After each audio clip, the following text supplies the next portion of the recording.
I'm the neighborhood liaison for the city of Missoula, which really means I'm the part-time employed coordinator of the neighborhood council system, where there are 18 in Missoula, and part of Missoula Neighborhood Council is one of those 18.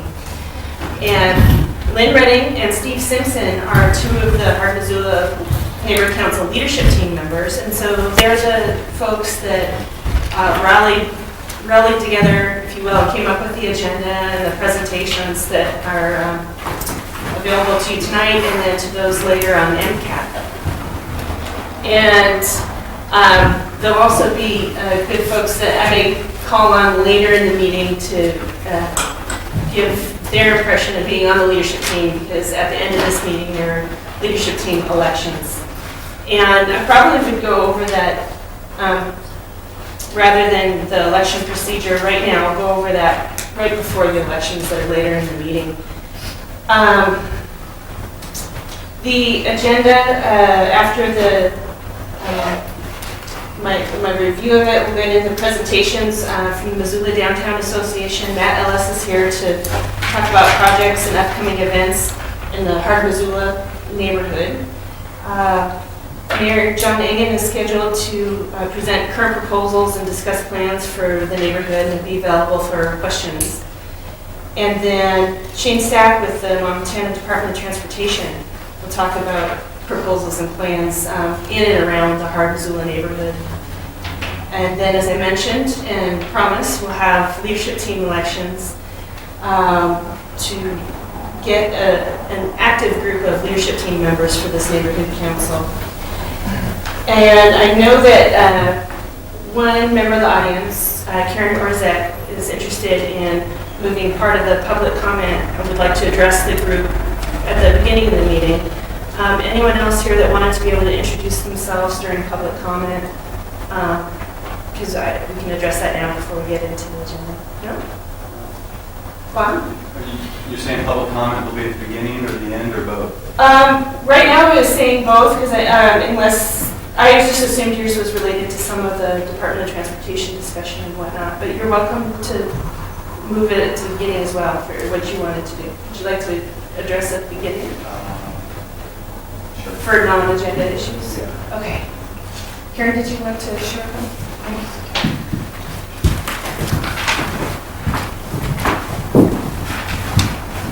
Thank you for being here this evening. I'm the Justice of the Peace in Missoula County. I've been the judge for 8 years. And I'm here to talk about community. And I'm here to talk about people who care about community. And I figured this is, I spent the whole day in Seal Lake, okay? And now I'm here this evening to talk to you. Justice is about community. You can't lay problems on the doors of justice and expect a judge to solve them. The community needs to be involved in the system, or the system doesn't work. We've got some great programs going on in justice court. We have community service programs. We have community circles programs. We're connecting people with services where they need to go to do a good job. But mostly I want to welcome you here and welcome you to make a difference in the community, because you're the people that are going to make a difference in the community, and you are the leaders that are going to make a difference in the community. And I want to encourage you to get involved with the neighborhood. You are, because you're here. Get involved with your community, and get involved with the justice system too, because the justice system needs help from good citizens. It needs help. People in the justice system need to be connected to people who aren't just part of services. They need to be connected to a community, and a good community. Because you know what? They're hanging with the wrong people. And when I'm able to connect them with community through community circles, or people like you, or refer them to services, it's a great thing. So I want to thank you for being here. I want to thank you for your participation in this event. And I also want to thank you for voting on Tuesday, okay? And that's all I'm going to say about that. Thank you very much. Thank you for allowing me to kick off your meeting. And then if you want to introduce yourself or everybody else. My name is Bob Giordano, and I run the Missoula Institute for Sustainable Transportation. Just came from a basketball game. I'm a little overheated, but it's a good thing to have a nice spring and summer day out there. What we're trying to do is help Missoula become, you could either look at it as a model city for sustainable transportation or a model breaker, either or. What we want to do is help Missoula become a place where walking, biking, and transit fit in just as well as driving, where there's a harmonious system. And what we're thinking is the bike lanes connecting those so they don't stop and start. Safe walkways in town. We really like the 3-lane Broadway project, although the lines, when they disappeared and were gone all winter, that gave the project such a big black eye, and I don't know if they'll recover, but it's been remarkable as far as the crash reductions. There's basically been about 100% reduction in pedestrians getting hit and people in motor vehicles getting hit. So we know that there's some merit in the 3-lane system, but we also know it's a very different type of project than what most people are used to. We're used to widening, bigger, and having stoplights. Roundabouts, not the East Coast rotaries and not the little neighborhood circles, but true modern roundabouts, single lane. Those can work really well instead of stoplights. That's kind of an infrastructure overview. Options, how do we get around? Well, buses. Let's double the bus service. Let's bring back train service from Hamilton to Missoula. And let's have a car share program like other cities are doing. It's not carpool, it's a pool of cars that you can sign out and you pay by the hour. It's a very low cost way if someone doesn't want to own a car but needs access to one every couple of weeks. And like the university has yellow bikes, we think that Missoula is ideal for having a whole bike system where there are bike stations around town. But it's also the mindset and the imagination that goes with it. So I just want to introduce myself because there's a lot of, and I've come to this council before and done a little presentation on roundabouts, but a lot of agenda items tonight to deal with transportation from Broadway to I-90 to Arthur Fifth 6. I think we have to take a systematic approach and start connecting these projects and do it in a way that doesn't take away from the livability of this community, but adds to it. And it's going to be a tough thing to do, but if we all put our heads to it, we can make it happen. Thank you. Thanks, Bob. So now we'll get into the presentation part of the agenda, although you will have an opportunity on each of these items to ask questions and make public comment. So anything further from me, Matt Ellis and Linda McCarthy to talk about the Missoula Downtown Association and also about neighborhoods. Thanks for having us. I'm Matt Ellis. I'm the president of the Missoula Downtown Association. I also own property on West Alder and Higgins. So I put everything I have into downtown. I'm a big downtown advocate. And Linda's going to talk a little bit about what we're doing, and I'm going to be here to help out as well. And got some exciting stuff. I mean, I was really jazzed today. I'll tell you a little story. We helped form a BID, or Business Improvement District, which you all are probably very well aware of. And I was pretty excited to see I knew the clean team had been on the road, on the streets for a couple of weeks, and I hadn't really run into them too much in my busy schedule and stuff. And I was able to watch them in action today, and it was pretty exciting to see them with the detail of cleaning they were doing and such. So it's just an example of some of the stuff we're working on. But without further ado, I'm going to introduce Linda McCarthy, who's our executive director, and she's really the heart and soul of the MDA, and is doing a lot of the efforts and stuff. And I'm here for questions and further comment, but Linda's going to kind of go through some of our events. We're entering our big event season, and I'm sure you're all anxious to hear about what we got going on. So, Linda. Oh, thank you. I think we're going to talk about the mill side. So I'm the director of the MDA, and we are a private nonprofit business association. We have about 400 businesses that support the organization. The majority of them are, of course, located in the downtown area, and about 35% of them are located in outlying areas. People understand that a vital, healthy, vibrant downtown contributes to the community as a whole. About a third of our revenue comes from membership dues, and about 2/3 of our revenue comes from events. And we do about 40 public events a year, And tomorrow night is the kickoff for our Downtown Tonight Summer Series. It's in its 6th season, and I brought programs for you if you want to take one and pass it, or take more than one if you want, if you want to distribute them at your store or whatever. Downtown Tonight generated close to $100,000 in revenue for the vendors that staff the event. It's a free event to the public. It has lots of food, music, and children's activities.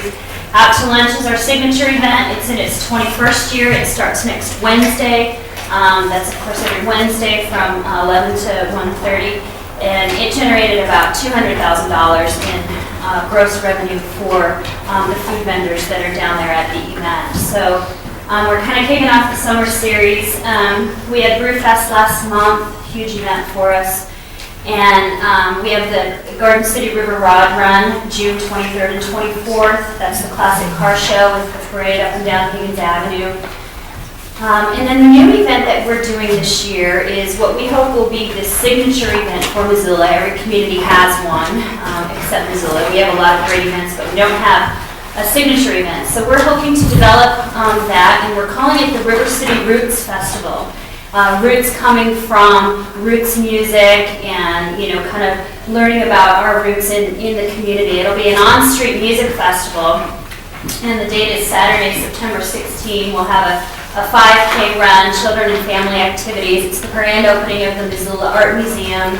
It's the 8th annual River Fest, produced by the Montana Natural History Center. We'll have a juried art show, lots of activities. Our goal this year is to have 10,000 people on the streets for that one day. Our 5-year goal is to have 4 or 5 stages, say a blues stage, jazz, bluegrass, country, that kind of thing.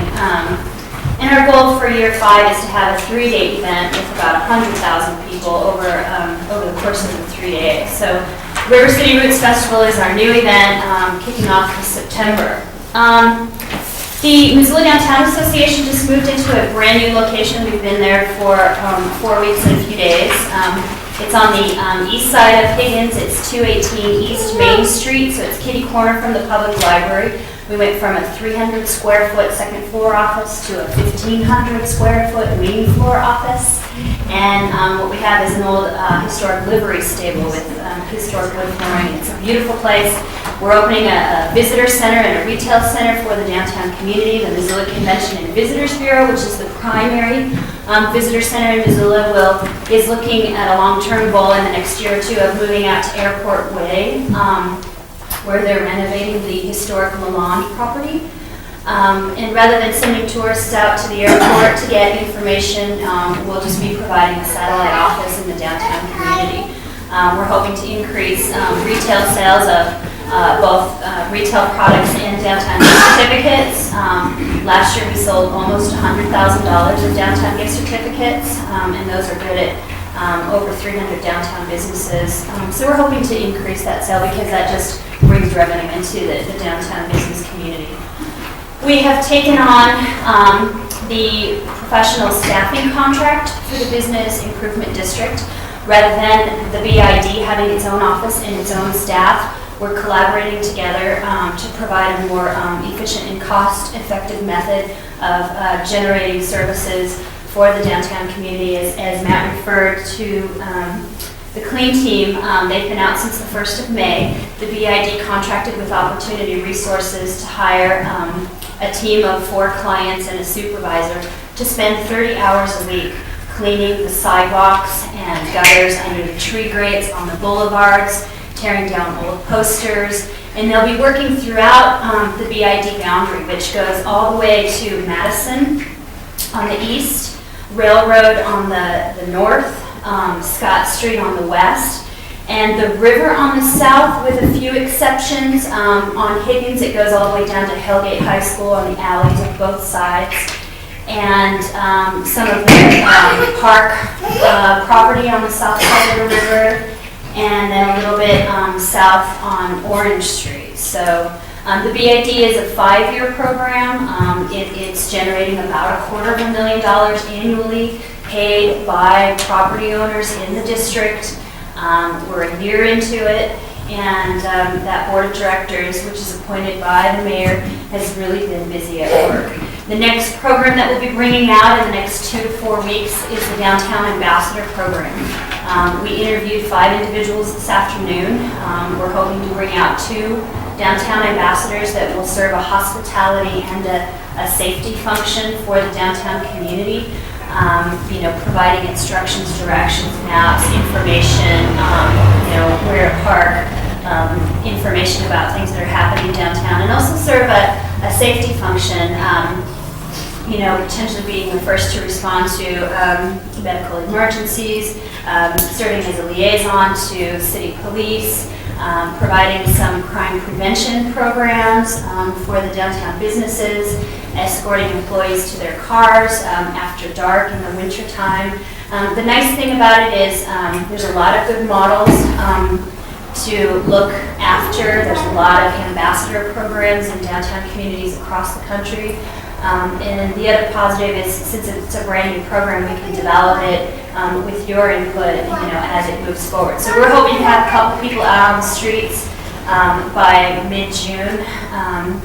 And then the next thing that the BID will be working on will probably be some marketing and business recruitment, trying to build some incentives for businesses to move into the area, whether they be developers developing a property like the Riverfront Triangle or the Champion Mill site, or whether they just be retail and restaurant tenants for those developments. Traffic, transportation, I hate talking about transportation, and it's been such a heavy issue over the course of the last few years. The Downtown Streets Project, which I spoke to this group about a year ago, that's a 10-point plan for improving traffic flow in and around downtown, making some aesthetic improvements such as curb bulbouts, bricked crossings, landscaping, changing the one-ways to two-ways, and doing some other things like providing a gateway into Karis Park, creating a blues entertainment alley in the alley where the Redbird is, creating a pedestrian flow between the Art Museum and the Mountain Line Transit Center. The project's really on hold right now. We bid it out twice in 2 years. We had a budget of about $300,000 to $400,000 for point 1 of the 10-point program. We just bid out point 1, and point 1 was a modification of North Higgins from Broadway North, putting in parallel parking on both sides, narrowing the roadway a little bit, putting out park benches, historic lighting, that kind of thing. And the bids came back. Both times they bid it out about a year apart. We had one bidder, and the bids came in between $700,000 and $800,000. The plan was to use a significant amount of tax increment financing from the Missoula Redevelopment Agency, but the sunset of that organization occurred last year, so we had to have those funds utilized by the end of June '06. So we've asked the city to consider putting that project on the capital improvement plan and on the transportation improvement plan, hoping that we can get some long-term down the road funding and maybe look at some creative ways that we can get some of the business and property owners to help fund it. So that's kind of on the back burner for now, the Downtown Streets project. The other project that's hot on everybody's mind is the Broadway Road Diet, a project that we've certainly not advocated for over the last 4 years, and there's a lot of mixed feelings about the Broadway Road Diet. It does have some attractiveness to it when you're a bicyclist, when you're a pedestrian, when you're utilizing the corridor. But it's got a lot of transportation and traffic problems when you're driving, and the business community feels like it's negatively impacting business in the downtown community, and we worked hard to prevent that from happening, and the project moved forward because of state and city officials wanting to get that project done.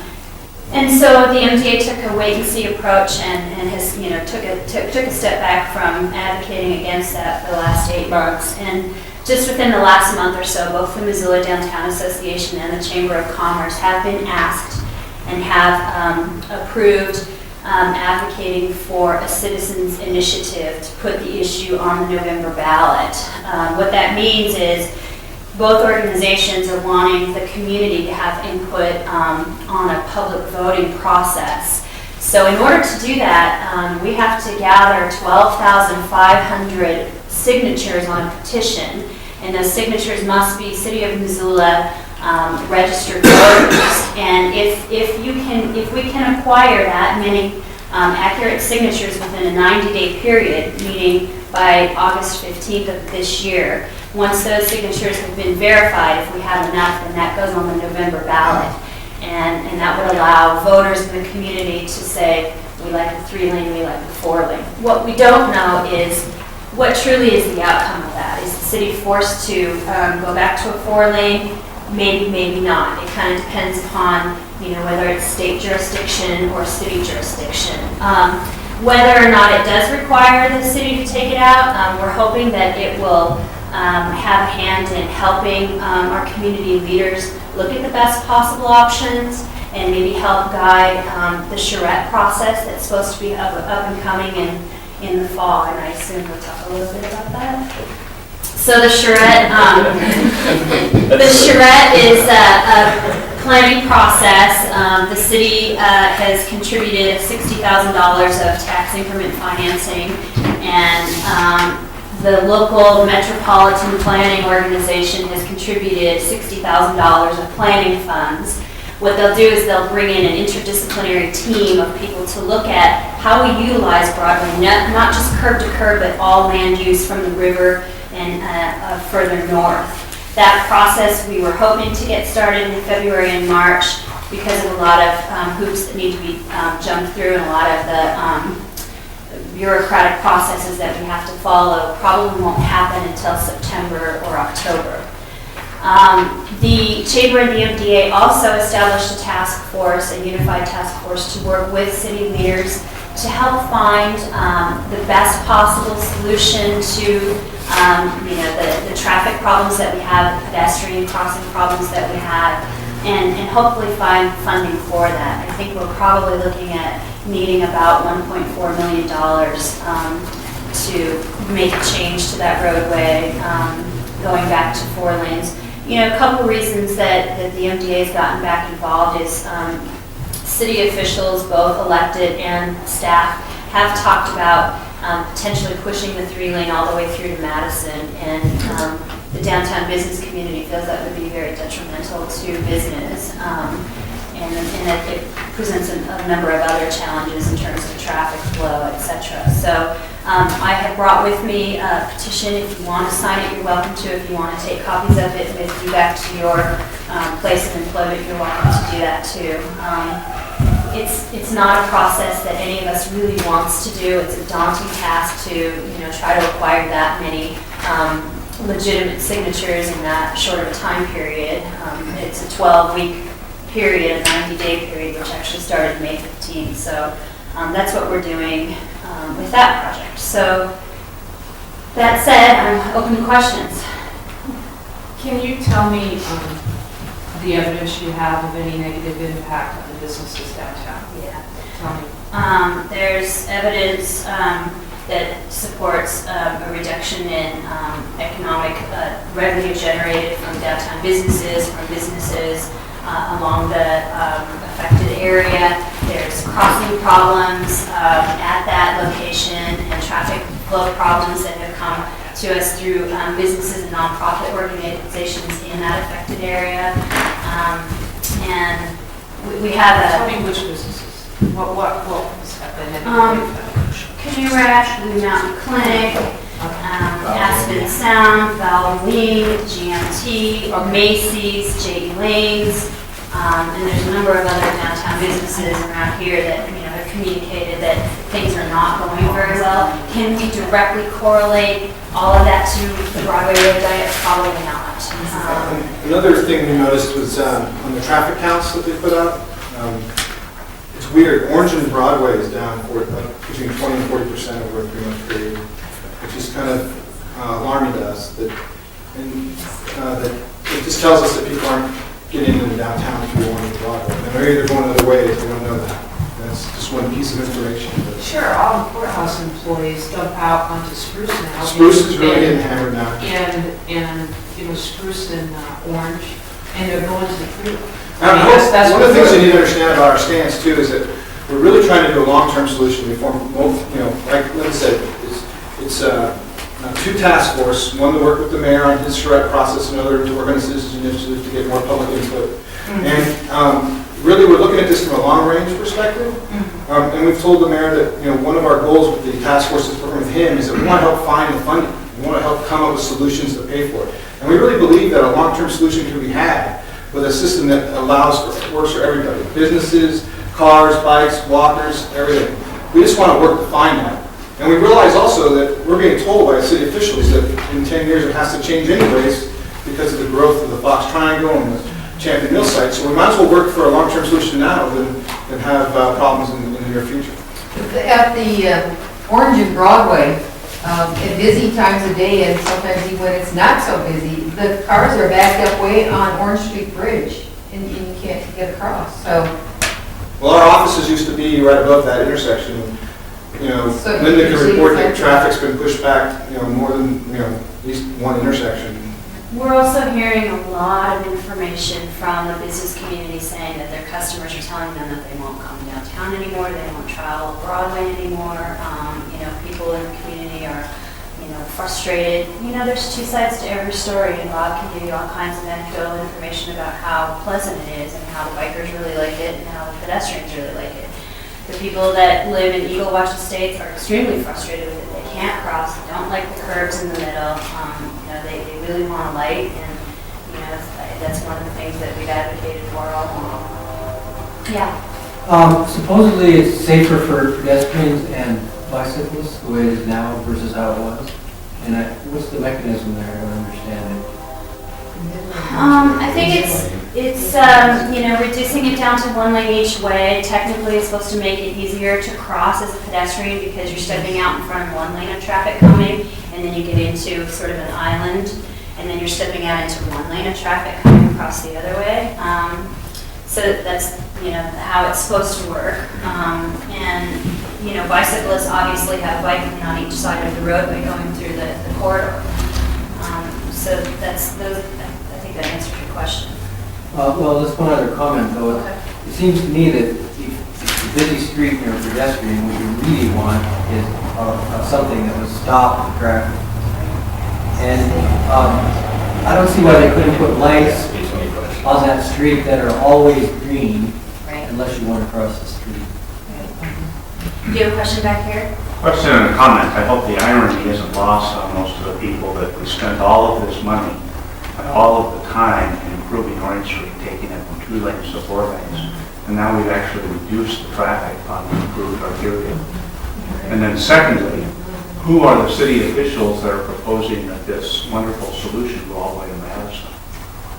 I think they should be identified and not just euphemistic city officials. I'd be happy to tell you at a later date. I'll be willing to listen. Okay. Okay, yeah. I would just like to speak to this gentleman's question. I've spoken to someone from the Department of Transportation in Missoula, and he tells me that the addition of traffic lights would increase problems exponentially because of the number of rear-end collisions that would occur there. He tells me that contrary to what I believe, the 2 lanes of traffic work well because what they do is to slow traffic from a considerable distance out.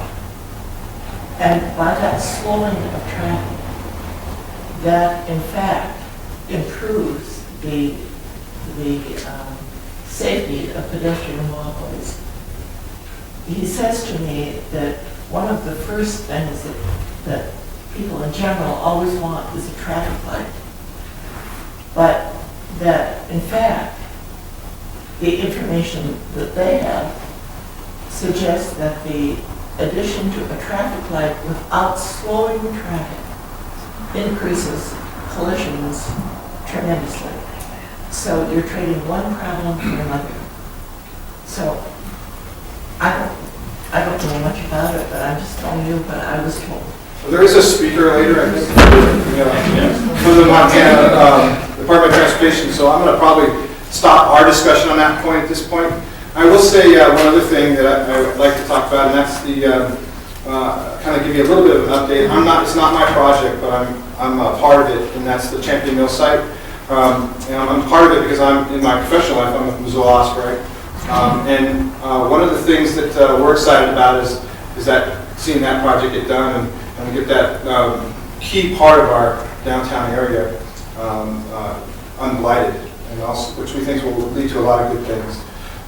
And one of the things that I'm excited about is the possibility of new parkland west of the ballpark, and then which coupled with we've already extended the trail underneath the railroad tracks along the ballpark through our project, but they're going to look at doing a trail that connects our trail all the way to California, which will make the California Street Bridge a lot more useful for the community as a whole, especially with, in my mind, it becomes a gateway for the north end to get to McCormick Park and all their improvements with the swimming pool and the stadium and all that. So I'm pretty excited about it. We're going to talk about doing possibly a boat ramp for the public use right next to the stadium, which would be really cool. So I'm excited to see it happen. I know they've been working their butt off on a daily basis to try to get the funding in place and the cleanup and stuff organized, but it's something to look forward to, and I'm hoping that it happens because the plan looks pretty good for the community as a whole in my mind. So I'd throw that out because I think that's pretty exciting for this neighborhood as well. Yeah, one more question, Karen.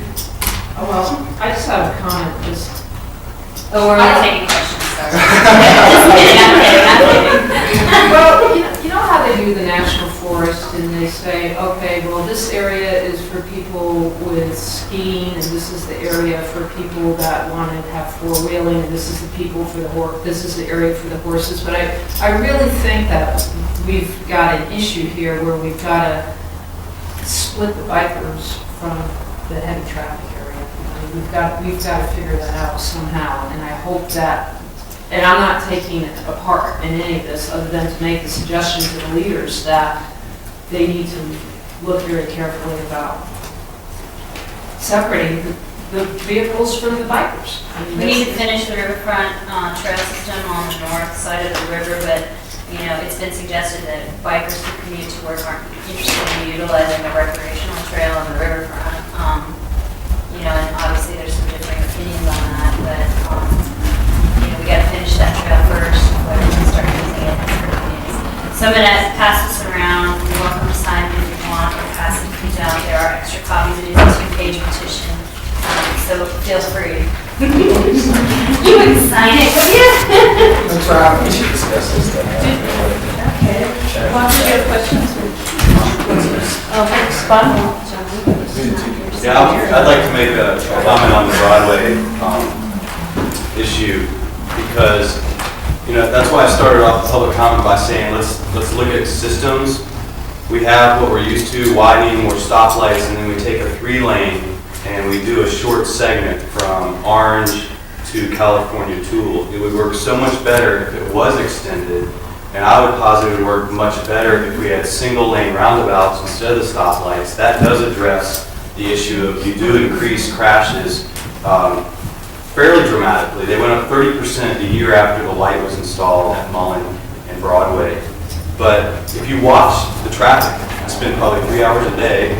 Sometimes it's pretty engaging, other times it's pretty boring, just watching the traffic. Watch Broadway, watch the corner of Broadway and Higgins and how the inside lane gets tied up all the time because of left-turning vehicles. So a 4-lane is often functioning like a 3-lane.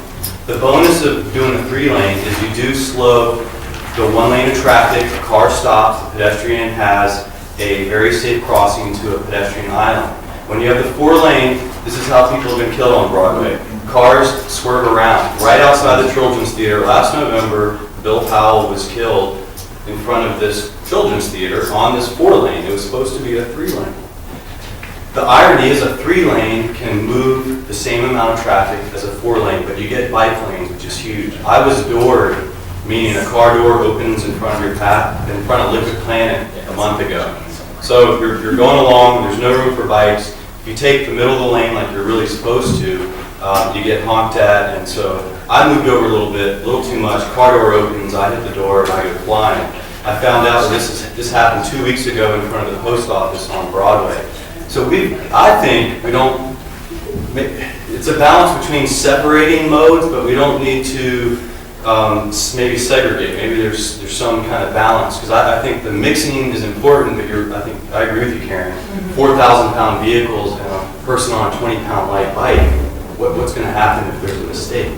So let's figure this out, but I would advocate that 3-lane has a lot of merit to it, but it's going to take more discussion. Thanks. I'm going to have to ask if you don't mind moving up in the agenda or other things. So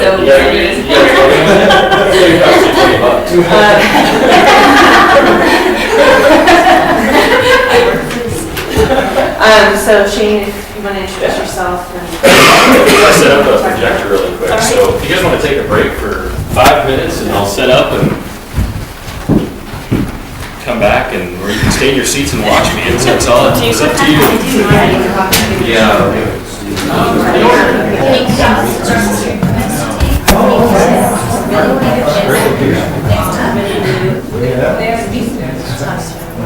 I guess I'm on. So. You're on. I'm Shane Stack. I work for the Department of Transportation. I work and live here in Missoula. I've worked here, lived here 9 to 10 years in that ballpark. I grew up in small town Montana, western Montana, so I'm a local 4th, 5th generation small town kid. Now we get to live in the big city. So the Missoula projects, I was asked to come and talk about some of the Missoula projects kind of in this area that we have going right now. One of the things I guess, can everybody see that? That was kind of a funky thing, but one of the things I kind of like to talk about sometimes is project development, funding, and get some information out there so that you understand where we're coming from. Because if you guys just see a project, it's easy for you to say, why don't you just? Well, why don't you just? Sometimes it's unaffordable, and sometimes it's not doable with federal funds. So I'm just going to try and give you a quick background on some of this stuff. Project development, nominations, programming, it usually takes a year. That means that somebody gets a brilliant idea to put a project together, and it goes into kind of a phase where we get federal funds approved for that project. And as part of the Transportation Commission, your Transportation Commissioner for this area is Kevin Collett. He's from the Folsom area. Survey phase takes anywhere from 8 to 24 months. That means we go out there and pick up what's on the ground and get a good idea of what's out there so that when we do our design, we know what we're changing. Design phase is actual design. Right-of-way phase is going out and acquiring right-of-way if we need it, buying property to reconstruct, or sometimes we don't even need the right-of-way. Construction can take anywhere from 8 to 24 months, and that's a regular reconstruction job or a rehab. If we're going to do an overlay chip seal project, something very simple, it can take up to a month. Total time of let's say it's a big reconstruct project, from the time somebody gets a brilliant idea to the time it actually gets constructed, it can be up to 8 years. Typical cost. Secondary highways, usually small, 2-lane roadways, rural areas, not too difficult to reconstruct, usually about $1 million per mile. 2-lane primaries, you're starting to get into more heavily traveled ways. They reach, and they are reaching $2 million per mile for us, just for a 2-lane. And then you start looking at your 4-lane roadways, similar to what we're doing down south on 93, 4 or 5 lanes, $4 million a mile. And that's important when we start getting into the funding. Environmental documents, EIS, environmental impact statement, usually will cost us $2 to $3 million to do, just the environmental process. EA, environmental assessment. Good example, Fifth, 6, and Arthur, a project that we're doing here in Missoula that's an EA. Example of an EIS project, Miller Creek. So the county's doing that in conjunction with the Federal Highways Administration. Nonetheless, it is an EIS. CADEX, we generally do in-house, usually a fairly simple document. Categorical exclusion is the larger phrase, I guess. Other costs we deal with are right-of-way. By right-of-way, as I said before, utilities. Anytime we're doing a reconstruct, sometimes we've got utilities in the way. We've got to move all those utilities. On the reservation, we're paying 100%. Anywhere else, we're paying about 85%. So the utility company basically pays 15% of that relocate and gets new utilities. So it's good for them in a way. And then PEC is basically construction engineering and your professional engineering, or the work that's being done before construction. Increasing costs. So, last 3 years, steel's doubled. That's killing us. Cement again, 90% increase in the last 3 years. Fuel, 100% increase in the last 3 years. So the $4 million a mile you saw before for a 4-lane roadway is gradually going up. It's costing us more and more to reconstruct these roadways and build them. Funding categories, we have interstate. So, just what you see out here on the interstate, it's funded entirely through the interstate funds. Sometimes we'll spend some state money on that. If that particular project isn't federally eligible, we'll spend state dollars, but I'm going to say 99% of the time we're spending interstate dollars that are federal. For our district, Missoula district, which is fairly large, we go up to Canada, down to Idaho, go pretty much almost to Garrison Junction on the interstate, and then westward we're Idaho. So we've got a huge area to take care of. NHS for the district, $35 million a year. Primary funds, $15 million a year. Secondary funds, $5 million a year. The secondary funds are determined, the projects where we're going to spend those, there's a secondary roads committee made up of secondary highway folks, and then those are county commissioners from each county has one person on that committee, and they bring in a nomination with them, and they meet once a year. So Missoula County would bring in a roadway that they want to do some work on. Ravalli County would bring in a roadway that they want to do some work on. Lake County. Then they put them all in a group, and as a group they determine what's number one priority all the way down to what's the smallest priority basically. And then safety, the entire state, we get $7 million a year to cover for safety projects throughout the state. Priorities, safety first, maintenance second, and congestion last, which is important for this area because we are growing fast. And we don't have enough money to build our way out of congestion. And I know you don't like sitting in traffic, but the bad news is I don't think we got the money to build our way out of it. So that's reality. Hate to be doom and gloom, but that's the way it is. Neighborhood projects, West Broadway, we had a little discussion on that. We'll get to that one. And I'm going to do just a real brief talk on that, and then you can ask all those questions you were asking, Linda, and I'll answer them. Thank you. 5th, 6th, and Arthur. Another neighborhood project. It's over by the university, just south of the Madison Street Bridge, where we're looking at reconfiguring Arthur.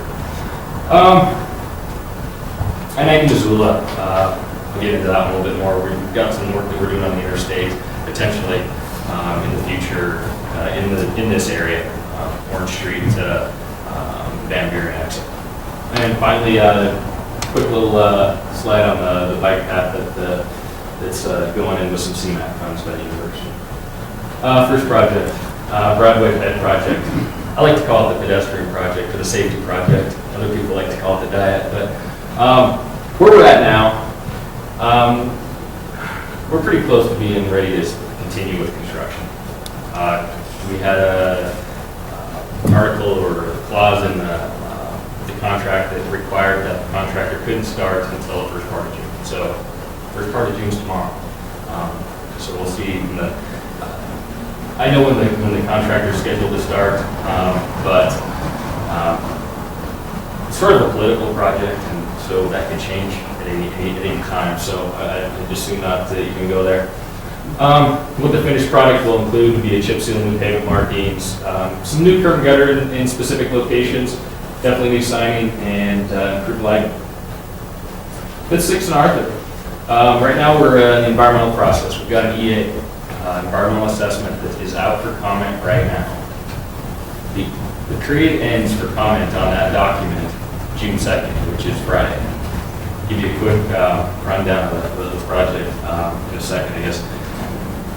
Potential outcomes of the EA is a FONSI, which is a finding of no significant impact. That basically means we did an environmental document. Our preferred alternative doesn't have significant impacts. We can go with the no-build alternative. That is always an option, which is it just stays the same. The other option is go to an EIS, which is a step up from an EA, which would be further study of that particular project. It's scheduled for letting in 2009, which means it would be built over the summer of 2009 and would be completed more than likely the summer of 2010, and that would be like cleanup work, which would mean chip seal, some topsoil seeding, stuff like that. Major portions would be completed by the summer of 2009. Can everybody see that? They're kind of fuzzy, but I don't know if I can fix it all that much. But basically, the university area is here, the field house and the field house parking lot, Jeanette Rankin Park. Right now, if you want to go north on the bridge and do this maneuver, what we would do is just eliminate that and go up this way. And then you'd have this movement. Still one-way traffic this way, still one-way traffic this way. Short and simple, that's what it is. Two options with that preferred alternative. Option one would be there's no left-hand turn bay, that you would be able to go west onto 5th Street. So if you wanted to go west on 5th Street, you would have to do this. Option two would be the left-hand turn bays in here. So you could just do this maneuver. If you're heading eastbound, you could go north and then east real quick and be around the corner. So that's it in a nutshell. We can, at the end, I'll let you ask questions. Missoula East and West. Several years ago, there was some concern that the interstate was going to be under capacity. We did a study basically from Bonner to the Frenchtown interchange. We tried to find all the areas where we were lacking. And originally they thought we were going to be under capacity, and what they found with the study is that we probably wouldn't be under capacity, but they did find some deficiencies and things that we could probably work on and fix. So from that, we've got into what's called our phase 2. And the scope of work, potentially, and the scope of work is nowhere from being near from finalized. In fact, we're just kind of starting this process. Potentially, you could look at some intersection improvements at Van Buren Interchange and Orange Street Interchange. So if you come off the off ramps or trying to get on the on ramps, you would see some intersection improvements there. Intersection improvements can be roundabouts, and they also can be signals. So I think potentially be four-way stop control, but I don't see that happen. Potential ramp improvements, Orange Street, Van Buren. You can lengthen those ramps out, so you get a little more storage on the ramps if you need it. Potentially could add an additional lane in between Orange Street and Van Buren Street exits. And then noise mitigation for the routes in the area is another potential option for this. And you know that can vary. That can be as simple as changing the pavement type out there so it's a little more quiet. If you ever listen to a vehicle, they make engines really quiet. Vehicle noise pretty much predominantly comes from tires on the roadway. So if you change your surface of the roadway, you can improve the noise considerably. Then it can all go all the way up to a giant noise wall or some sort of a noise wall. And you know, there's benefits from that, and there's definitely some detriments to that. And if you lived there and you had a wall in front of your house before you had a view of Lolo Peak, you might not like it. But maybe you're a sound guy, and maybe the sound of the truck drove you nuts more than the visual of the wall. So that's stuff that we all have to take into consideration when we're doing these projects. Just an FYI, June 27th, 5 p.m. to 8 p.m. at the Missoula International School, or formerly known as the Prescott School up in the Rattlesnake. We are doing a public meeting pertaining to this project. And then June 28th at 6 p.m. to 8 p.m. we're also going to be doing a presentation at the neighborhood council meeting, similar to this. We don't have an estimate for construction because we don't have a scope really, and we don't have a time for construction, again, because we don't have a scope. Final little quick project I wanted to discuss was this bike ped path that connects this new Madison Street pedestrian bike bridge that was built. The university's working with the city and using some CMAQ funds, and they're going to put a little trail that's going to connect that bridge to this area of the university. So small project, but it's kind of a need. And if you go down there, there's a pretty good foot traffic path that's been put in there since they put the bridge in. So they're basically going to follow that traffic. And that's part of the best thing to do because you don't have to redesign anything, you just let where people are walking out, put a sidewalk in or dirt, whatever you need to do. It's fun, There's two of them, which one are they gonna do? Shoot, yeah, I guess, There's open one it up that for goes- questions and you're number one. There's one that goes behind the practice field, there's a trail that goes through there, and there's one that goes through that parking lot and across the irrigation. Sure, it's gonna be real close to the fill and right across that irrigation ditch, go over the pipe. And I think really the big hang up with that project right now is they're gonna have to design a retaining wall to go over the pipe. And I think MDT's geotechnical staff is just gonna try and design that up, so the university doesn't have to hire a consultant. So they're just gonna fill it in. Yeah, put a retaining wall in and then fill out those spot over the pipe. Yeah, potentially. Scope of work hasn't been finalized, but that's the direction they're going. So, questions, fire away. Shoot. What's the format of the meeting on June 27th at the International School? I have no idea. You know, more than likely they'll do a presentation, questions, answers, and then have a time period for you to come up and talk to us afterwards. But not a charrette type. No, normally what we do is we do, with our projects, is we'll do a presentation. Charrette is a little bit different than that. Kind of a little bit different process. But what we do is we present our ideas and get your comments. Get your ideas. So when you started out your talk, you said somebody comes up with. Okay. Somebody comes up with. Sure. Sometimes And you said judges. that, and you said that several times. And it's like, is this somebody in a cubicle that's, You know- coming up with stuff? Or is this some type of process where people, it is? There is. There is a process at times, and at times it's a politician that screams the loudest, or it's somebody in the public that screams the loudest. We do have a process though where we do look at roadways, and we keep track of all our roadways and their condition, and we know when we need to do a rehab, or when we need to do a reconstruct, or when we need to do a chip seal or an overlay. We know this stuff. So when we get to a road and it's getting into a situation where we think, gosh, we better do a rehab here pretty quick, so we'll start that process. Right now, our problem is that we don't have any funding. Our financial situation is we've got all these projects in a line, wait to go. If we try to program a project now, and it's like your primary funding or your NH funding, it's going to be 2020 probably before they're funding the way it is now. Well, Before we get to it. I'm not concerned with your rechip or your maintenance or anything like that. I'm concerned with an idea coming up right here for 5th and 6th Sure. and where that came from. I The mean, 5th, 6th, I and don't- Arthur, Well, this is from what I understand. the Orange, let's go to the Orange Street interchange, okay? Okay. As you get off the ramp there. Sure. I get off that ramp every morning at 4:08. Okay. Okay? It is amazing the courtesy and the graciousness of everybody who goes through that intersection. I mean, and are you considering put a light or a roundabout or anything like that in there? That runs like you wouldn't believe. I know this. It's amazing, and it's amazing that, I'm driving this town, and it's amazing to me that they're as courteous as they are. Because it's not, Oh, we see my each other. experience, I know, my experience is. It's like a neighborhood there. Sure, You sure. know? You're 100% right. You're 100% right, and we're aware of the fact that people are courteous there. It works. It works. I worry about something coming in and wrecking it. Okay, that's my. Go to the meetings, tell them you're the judge. Well, I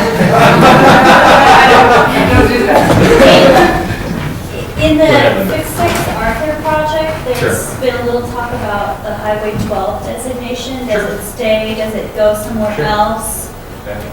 If it goes somewhere else, where does it go, and what do you think the impact is, or do you know? Highway 12 is not part of that project as far as its designation. It already is Highway 12. So it'll stay. I can't guarantee that it's going to stay, but the environmental assessment isn't making a determination on whether it's staying Highway 12 or it isn't. In order for it to become Highway 12, the city is going to have to say, we're going to take on the maintenance and funding and ownership and all the liability of that roadway If you move from Reserve Street. designation. from Reserve Street. And, Transportation Commission's gonna have to approve it. In the state, we probably have to make a recommendation that that's the direction we wanna go, because you've got a route that functions right now at a certain level. And what we wouldn't want to have happen is that we let another entity take it over and then that is ruined, reduced. It's not maintained as Yeah. appropriately as it needs. So we have to take all that into consideration. And Transportation Commission would make the decision if we wanted to give that up. But again, the city council would have to say we want to take that responsibility and liability on, and that's a big thing. I'm the university area representative on the Historical Preservation Commission. And My name is, for my name. For me, what's your name? my name is Philip Person. Okay. We're going to be, is it okay? We're planning to respond to the Montana Department of Transportation on some issues. What I'm concerned about, a number of us have worked for many years to protect that neighborhood and its historic integrity.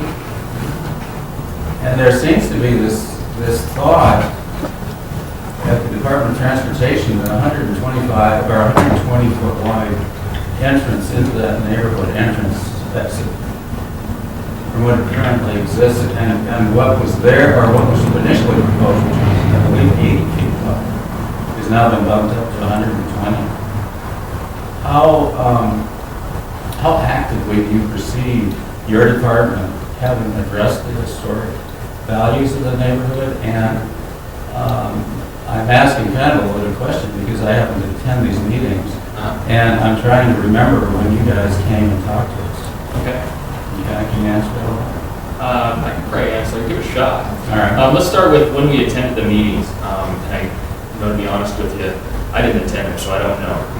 And I know if you've read the EA, and I'm sure you have. We have. Okay. And there's a particular section in there that discusses a particular meeting that was attended.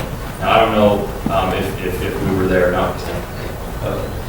But it says in the document that we were. You weren't there. Exactly. Well, I wasn't.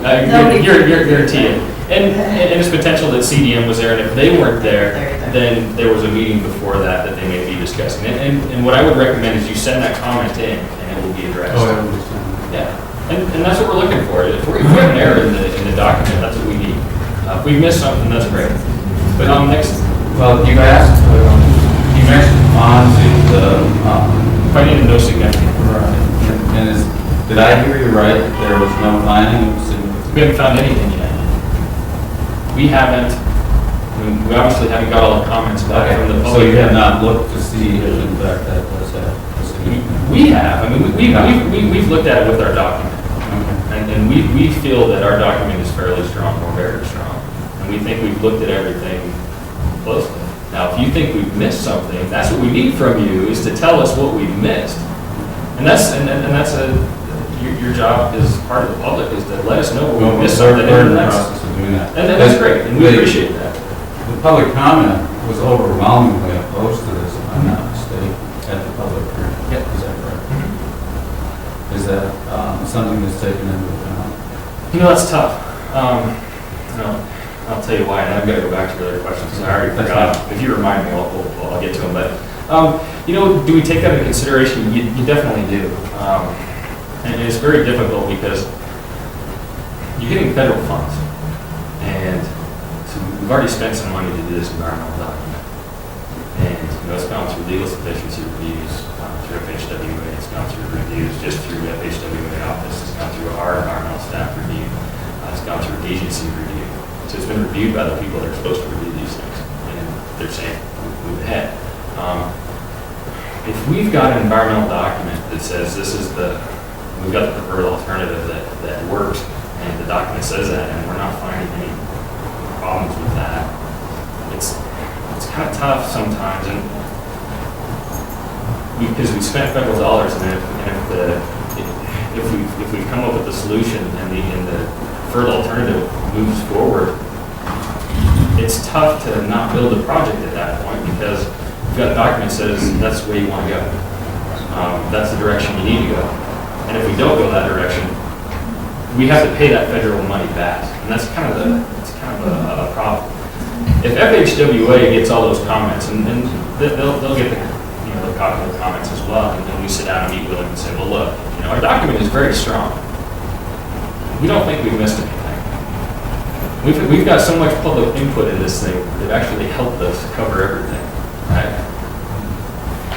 But the public, the vocal public is against it.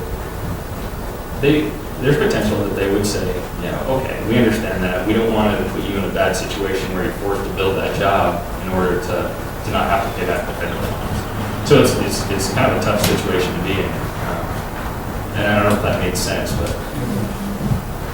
And then your other questions, I know you had two before that. I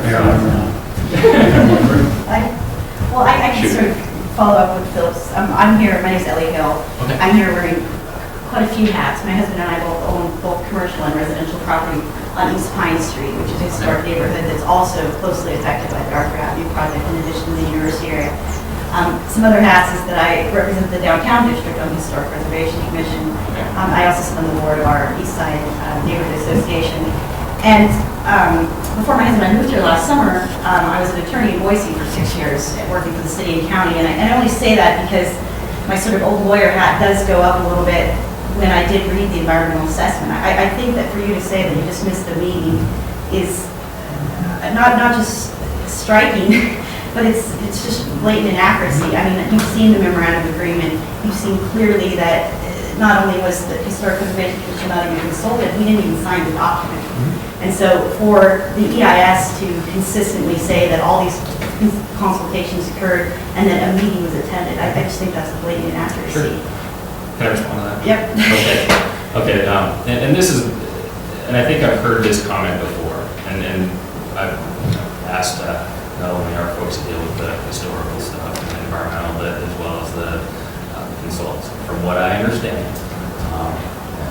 and like I said, I wasn't there, but there was a meeting beforehand with, and I don't know names, and I don't have the information in front of me, not in particular, whatever meetings you guys have or had. There was a meeting beforehand that day, and I think there's potential that there was some confusion in the fact that you guys had a meeting the same day, and maybe that morning or that afternoon there was a meeting before that, and then I think they just put the date down. But like I said, if we missed something, let us know, and that's what we're looking for. What kind of public involvement did you do? I mean, what kind of, besides just the... Since I jumped in the middle of it, I mean, I can tell you, we had meetings at the university. I know the consultants met with smaller groups in the neighborhood. I can, and if these are really, if these are questions you're really concerned with, get a hold of me and we'll go over who we met with. And our consultant should have the records of who they met with and what was said and meeting minutes and everything. I don't have all that stuff in front of me, so you can ask me all kinds of questions and then I'm gonna be up here and not be able to answer them. So general questions would be great, but. Well, what's I guess the step on option 2 and as far as turning something in from an environmental system to an environmental impact study? What's the step?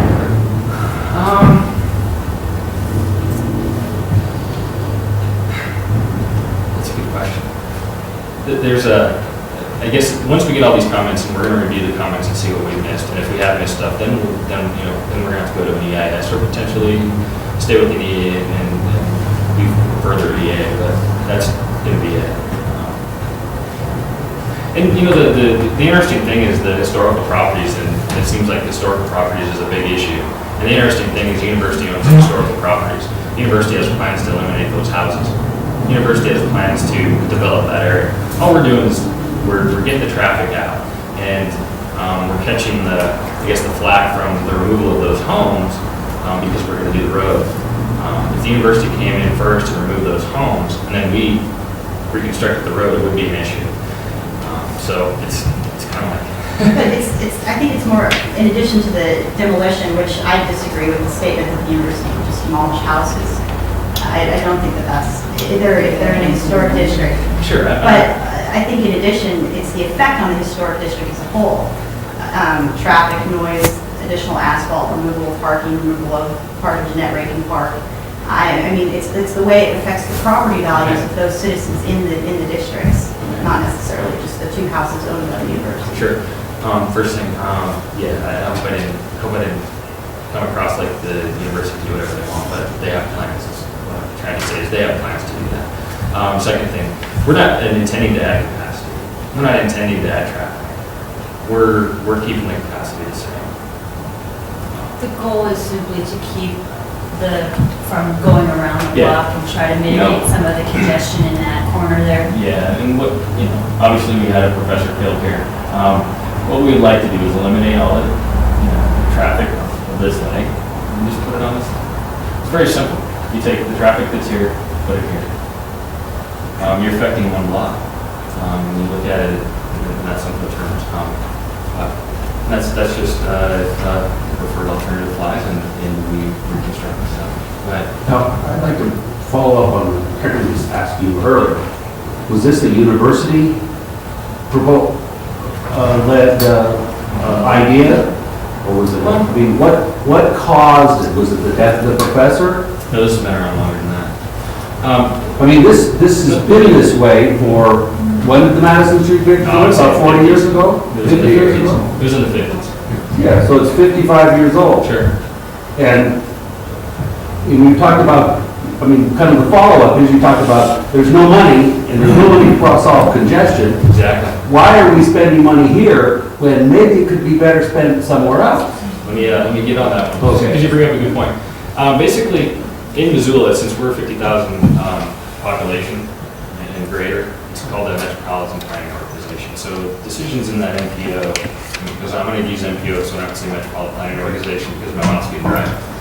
But in that MPO, there's a group made up of the county health department, MDT, city, county, missing anybody? Mountain Line Transit, and the university has folks, Mr. TMA, the Missoula Valley Transit, something. Transportation Management Association. There you go, thanks. Anyway, these folks all make decisions on what we're going to do in that MPO. So MDT doesn't come and say, we're going to reconstruct this road. We say, we'd like to reconstruct this road. And then the MPO says, that's a pretty good idea. We'd like to do that. So I think in this case, what you had was maybe the university came and said, hey, we'd like to get the university cleaned up. Can we get traffic out of the university area? And then we'll have, I think it would be potentially easier for them to develop that area. And the MPO would say, yeah, that works. And so I think that's how it was born. But it's been longer than 5 years. It's been a while. It's my understanding that it was university administration that began the process. Yeah. For all intents and purposes. All right. Okay, shoot. I would like to echo what that gentleman just said. I think that I live in the 400 block on 6th Street, and I think that flow of traffic works better than a lot of other places in Missoula where the dollars could be better spent. We still have a single lane bridge crossing the Middle River. We have the Russell Street Bridge that hasn't been improved. We have Russell Street that hasn't been improved. We have Broadway, as we've talked about. This is not a big area of concern. People are happy with how the traffic flows through here. It is really tough to try and force this down people's throats and tell them that it's a needed thing. It's something that we can't live without. And I will fess up, I'm 55 years old, I don't think I'm as bright as I was at one point in time.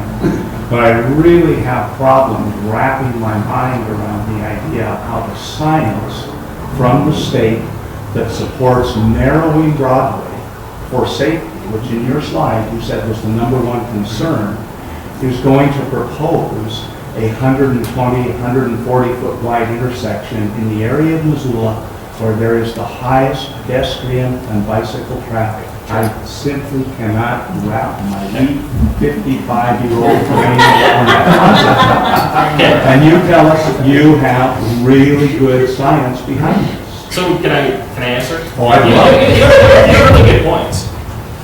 You really do. Let me start off first with the fact that, let's say it's a $2 million job, and you're saying, hey, we've got a bridge over the Bitterroot, it's a single lane, and my gosh, why don't we spend $2 million here to fix that? It's a $40 million project. Well, no, but it's actually not in the funding category, but you were close, it was a good guess. This is a primary route, so we're stuck with spending, I shouldn't say we're stuck, we can spend urban funds.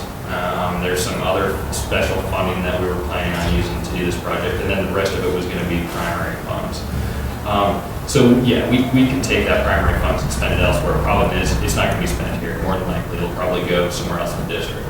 And it's not, and I want you to understand that we kind of get a bad rap. It's like MDT makes this decision. And you need to understand it's the MPO that has been given this, been asked the question by the university, do you want to do this? The MPO said, yes, we want to do this. MDT has the staff to handle the project management of this project. Does that make sense? So MDT, we're not out here saying, this looks like a really good project. We would like to just do this. We're sort of put in a situation to be project manager of this project. We are working in conjunction with the city and the university. We just get to do all the presentations and take all the heat. So, shoot. It seems to me you just made the proposal that you are kind of faced with the choice of the lesser of two evils. And I forget who made the quote, but the quote is that if you choose the lesser of two evils, you're still choosing the evil.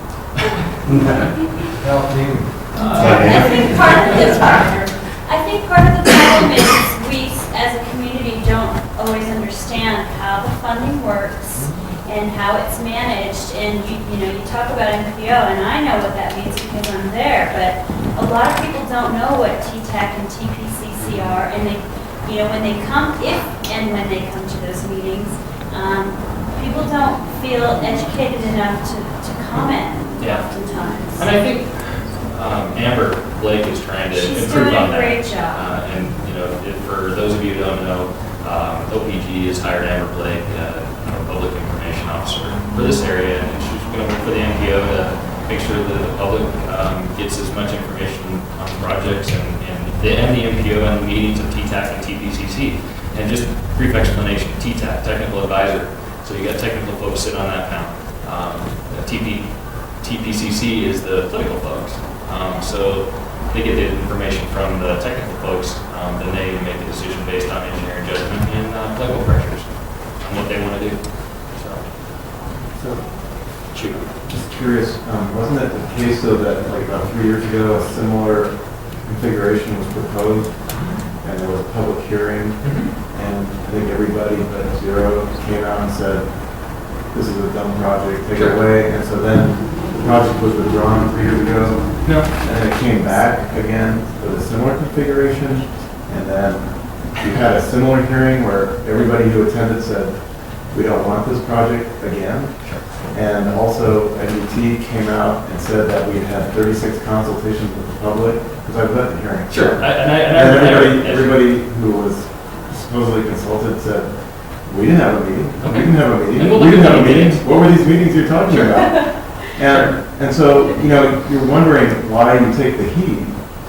People get exasperated because, you come and say, well, we want your opinion, and everybody gives you their opinion, and then we get the same thing several years later. It doesn't look a whole lot different. Sure. My question for you, I get to ask you a question. Did you read the doc? It has nothing to do. I'm asking you. I'm just asking just for my reference. Have you read the doc? I haven't read the entire Okay. thing. And the only reason why I ask is it just seems like we get a lot of comments, and I can tell that they haven't read it, and it makes it very difficult to take those comments because it seems like it's more of a vote. They think that it's a vote more than it is. Give us your comments and tell us what we're missing. Some of the constraints, and I think you need to understand the constraints more than anything. Jeanette Rankin Park. This is very interesting. MDT owns Jeanette Rankin Park. It's a park. I'm gonna give you a similar story. There was an airport. Huh? That nobody uses. This is a similar story to what we're dealing with now. You don't have to walk. Okay. Let me finish. There was an airport, and I don't know where it's at. They had acquired quite a considerable amount of property, and they built their airport. But they bought enough to where they could expand when they needed to in the future. So they're moving along, and 20 years later, they said, well, we need some more parking. So what they'd done with their additional property was it turned it into a park. Well, when they went to use it as parking lot, it's considered 4F property at that point, and you can't spend federal dollars and pretty much annihilate this park. So those are one of the things we have to look at, that 4F property. Out of all the alternatives we have, we gotta shoot for the least impacted to that 4F property. That's one constraint, okay? So we gotta minimize our impacts to that 4F property. Second constraint, we don't want to reduce capacity, okay? So that means if we got 2 lanes going north, we still want to keep 2 lanes going north. We don't want to neck it down to 1 lane. Because if we do that, then we're cutting capacity in half. The question before was, how do you say 3 lanes equal to 4 lane? You got 4 lane with a lot of turning movements. In the downtown area where the businesses are, the buildings, prime example, because those vehicles that are in that inner lane are always stopping to turn left. So essentially, you already have a 3 lane, you just don't know it. You just every day choose not to get into that middle lane because you know if you do, you're stuck in traffic waiting for that guy to turn left.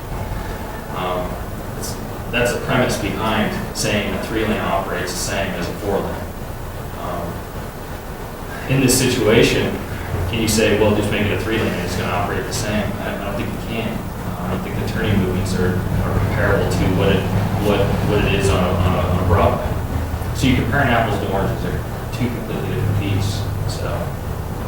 You didn't answer my question. I'm sorry. What I asked you, what you're telling me, I'm just thinking about education, is that you're saying that in 3 years since that other hearing, the environmental assessment is approved, is what you're saying? No. It hasn't? No, it's not. Did you say it's been approved? Improved. Oh, improved, okay. Again, what you're saying is, we got comments, and maybe your comment was that, I don't know, shoot a comment at me. You don't like the project, or you don't like the large crossing, or just tell me out. I'll tell you. There are a whole variety of things, but I was asking you, what happened between... Okay, so for instance, let's say somebody said, I don't like the width of the crossing.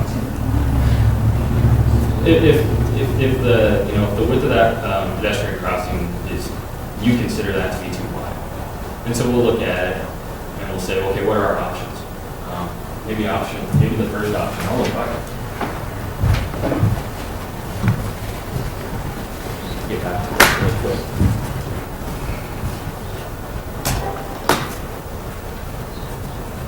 It's okay, you don't have to go back to it. No, it helps me. Because the issue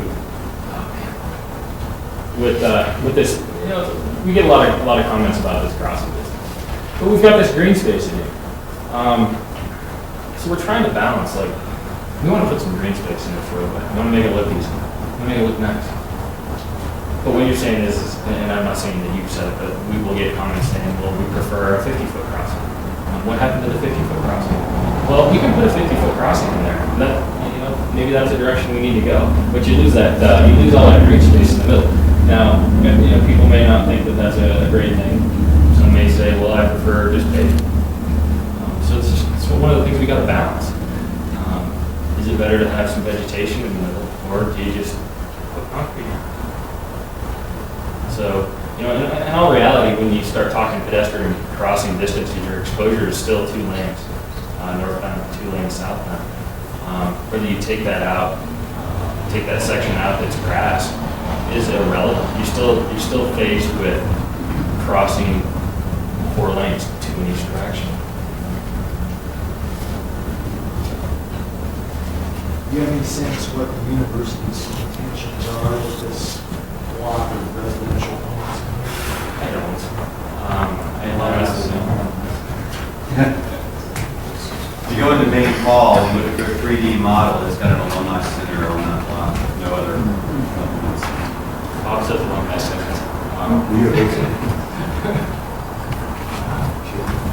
Presumably, if the neighbors don't want this project, then that begs the question: who does? Who's championing this project? Well, again, I mean, who are the advocates of this project? Who's pushing it? Yeah. Again, this was a project that was brought to the UNO by the university that said we'd like to get the traffic, the US 12 traffic out of the university. I'd like to get the US 12 traffic out of goes right by my house. Sure. So how can I do that?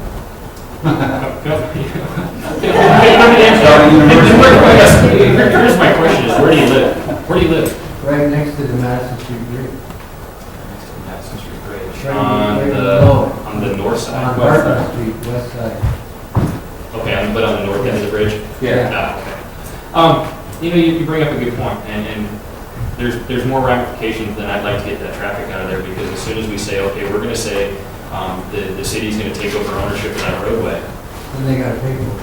Well, no, beyond that though, yeah, they're gonna have to maintain it, and we'll get that Highway 12 traffic, but you know how many business owners rely on the fact that Berg Street is Highway 12? Do you know how many business owners would really be unhappy if we said Highway 12 ends at the intersection of Reserve and Brooks, and then goes north on Reserve, and that's one of the ideas that's been brought out. All those people that say my business is on Highway 12 and that's how they're found, they have a problem with that. There's also the US 93 business loop that goes. Are they referring to over-the-road trucks? No, I would imagine that the over-the-road trucks Over-the-road probably. trucks going through the heart of Missoula? I wouldn't want that. If I had a university, I would want that going by my university. Unfortunately, hang on a second. Unfortunately, the reality is it is a federal aid route. Gas tax paid for that roadway. Truck drivers pay gas tax. And we can't say, because we don't like your vehicle, you can't go through here. Well, they do it all the time. Not on a federally funded route. You can do it if you're a city or a county and you own that route, you can do it. If it's federally aid eligible, you can't do it unless you want to lose federal funding. So basically, if Missoula wants to do something different with that, other than the dictates of the Federal Highway Administration, they have to give up federal highway funds, which is what, 85, 90%. Of that particular roadway, Yeah. it's going to be an 85%. I think one of the alternatives is to do nothing. Yeah, Right. Yeah, you're right. Yeah. We still have the no-build alternative. Do we have any understanding how much traffic is just through traffic and how much traffic is coming and going? That's a good question. And I don't have the numbers on. But somebody has them. We've got with this EA, you've got a traffic study, so they're going to have all kinds of traffic volumes and projections with that. Traffic projections. Is that in the EA? It's a document that's, I guess, mentioned in the EA, if you will. And if you would like to see it, you're more than welcome to look at it. It's just supporting documentation for the EA. Ultimately what it's about. And part of the reason the public hasn't read the whole thing is because it's 174 pages long and not easy reading. Yeah, I agree with you 100%. You know, the difficult thing, and if you read go through NEPA, the NEPA policies, they say that your EA is supposed to be around 8 pages long. It's impossible. You know, our EAs are always this big, it seems like. We don't have an 8-page EA, we have 8-page CADX. So. Oh, I guess I'll just make a quick pitch here. My name's Dave Strohmeyer. I'm one of your two city council representatives for Ward 1, which encompasses part of the Missoula neighborhood council area. And as far as the questions about the Highway 12 designation, we do have an agenda item that will come up here at some point, hopefully in the not too distant future, in our Public Works Committee to discuss the possibility of Missoula taking over responsibility for this section of highway and in essence changing the Highway 12 designation. So it is on the city council's radar screen and there will be definitely opportunities for public input on that. I'll pay extra taxes. And that's a kind of topic I wanted to bring up too. When you start talking about funding, and one of the problems we have is funding. I've worked with two communities here in our district, and I believe they're the only two communities that have a resort tax. And they use a resort tax to pay for things like this. Whitefish has a resort tax, and they pretty much took over almost every roadway in the city of Whitefish. Said they would just not care to have federal funds because they can raise that money using that tax. The other community is St. Regis, little St. Regis. And if you've ever driven through there a year ago, and if you've driven through there 10 days ago, you'll see that St. Regis has sidewalks. They've got a sewer system that they paid for with that resort tax, and they've got sidewalks that they paid for with that resort tax. And they're going to get lighting, decorative lighting, that they're going to pay for with that resort tax. My point here is that there's other ways to get money. And if you can, I've been told, at least I heard on the news, but I don't know how accurate it is, that our mayor, Mr. Rankin, is going to try and go to the legislature and maybe get that changed so that Missoula could be eligible for some sort of resort tax. It's some sort of funding mechanism to pay for some of these things. So, and I don't know if that's going to happen or not, but there's always ideas on how to get funding, and then you can get those federal aid roadways out of your town, and then you don't have to follow those rules, and you can spend your money on those roads however you want. Yeah, you have a lot more flexibility. But the problem here, if we're talking about the 5th, 6th argument, is help me with the acronyms, the MPO, the ones that help make the decision on putting this project even on the agenda. I mean, those are the people we ought to be pissed off at. And that comes back to It's not you. We're trying to blame you in your organization. Well, and what you need to keep in mind is, I'm the unlucky, unfortunate soul that gets the chair T-TAC for this year. And this is a T-TAC and TPC decision that happened a long time ago. But yeah, we don't have a lot of public involvement in T-TAC and TPCC. And that's like I said before, Amber Blake is trying to get people involved so that you are involved and you are giving us your opinions when this comes up and the university's saying, hey, we'd like to spend a little money and make this change. People there saying, well, that sounds like a pretty good idea. But you're not there. You're not there giving us your opinion. So it's pretty difficult to get your opinion early on at TTAC or TPCC as part of the MPO. So I would encourage you to show up at the meetings and voice your opinion. That it really helps. It does, believe it or not. Those committees meet every month in the county courthouse. Except we're in the health department this month. Well, Shane, it was your agency, though, that made the determination of eligibility on, as far as the proposed project would have, quote, no effect on the university area, the historic district. That's a quote right there from the EA. And so I guess I'd like to know, you have city councilman. Hang on, read that one back. It's, the proposed project would have no effect on the university area historic district. The block bounded by Arthur and Maurice Avenues is not currently included in the historic district. There would be no alteration or change in the setting of this existing historic district as a result of the project. Okay. So I guess you have city councilmen here, you have the leaders of both of the neighborhood associations telling you that it will have an effect. And so I guess I just want to know what your basis is to determine that there is no effect on the neighborhood. And that's why I'm saying, you send us your comments and say, look, we believe there is an effect. I'm sorry, I don't recall who you work for because you have a lot of hats. You're an attorney from Boise, I got that. Well, I saw Curious George with some wine right on the street.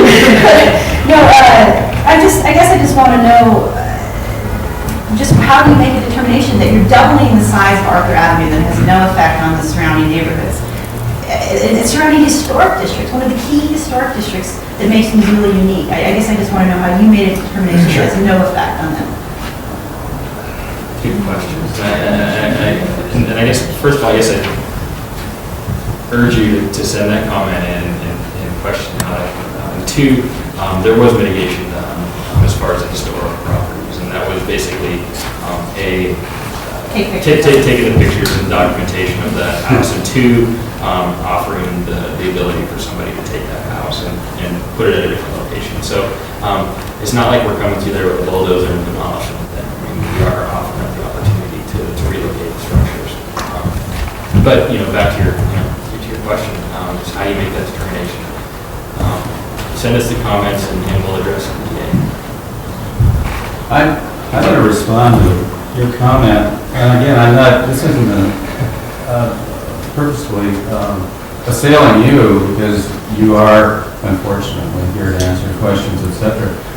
I'm a very active member of the neighborhood. I've been turned out on the neighborhood council. I served 10 years on the University Area Homeowners Association. Okay. I served for 7 years over at the university on the transportation committee. I'm very, very involved, and I didn't know anything about some of this stuff. I live and breathe that neighborhood. I'm on the preservation commission.